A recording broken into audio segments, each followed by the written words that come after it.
SBF fraud conviction stands as appeals court denies his bid. A federal appeals court has affirmed Sam Bankman-Fried's fraud and conspiracy conviction, closing the FTX founder's most significant remaining legal avenue. The Second Circuit Court of Appeals denied his appeal in a mandate filed August 4, 2026, formally upholding the verdict a Manhattan jury reached in November 2023 and the 25-year prison sentence handed down in March 2024. Cointelegraph reported the decision on August 5. The ruling ends the appeal Bankman-Fried's legal team filed in September 2024, which argued that trial rulings and jury instructions had denied him a fair hearing. With the appellate mandate now issued, the conviction is affirmed and the case returns to a settled posture. The remaining routes, a request for the full Second Circuit to rehear the case or a petition to the U.S. Supreme Court, are narrow and rarely granted. The verdict the court left in place Bankman-Fried was convicted on 7 counts of fraud and conspiracy tied to the November 2022 collapse of FTX, once among the largest crypto exchanges in the world. Prosecutors showed that customer deposits held at FTX were funneled to Alameda Research, the affiliated trading firm, and used to cover losses, make venture investments, and fund political donations and real estate. When customers tried to withdraw during a wave of redemptions, the money was not there. The scale is what set the case apart from other crypto failures. Court filings in the bankruptcy estate put the shortfall owed to FTX customers and creditors at roughly $8 billion when the exchange went under.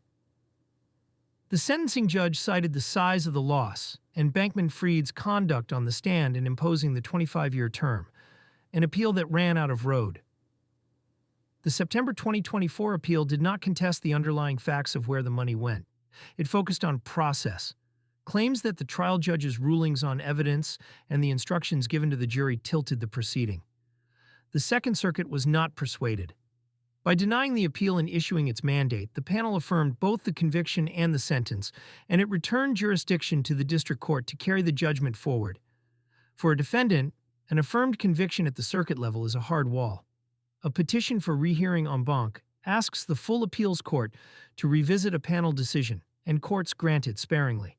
A petition to the Supreme Court faces even longer odds, since the court accepts only a small fraction of the cases brought to it each year, and typically takes those that raise unsettled questions of law rather than disputes over how one trial was run. The counterparty lesson that outlived the collapse FTX was a custodial venue.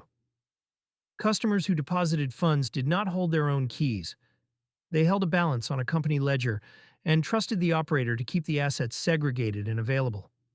That trust is exactly what failed. The affirmation of the conviction is a legal endpoint, but the structural point it rests on is the same one that has shaped card and wallet design since 2022. When a third party holds your assets, its solvency becomes your risk. That is why the gap between custodial and self-custody options still matters to anyone choosing where to park spending money. A card that draws from a wallet you control cannot freeze your balance because a parent company ran out of money, and it cannot lend your deposits to an affiliated trading desk. A custodial account, by contrast, is only as safe as the institution behind it, a reality that the Wirecard and FTX cases both drove home. The FTX estate has spent the years since the collapse clawing back assets and returning funds to creditors, but the recovery process has been slow and partial. The broader regulatory backdrop has shifted around the case.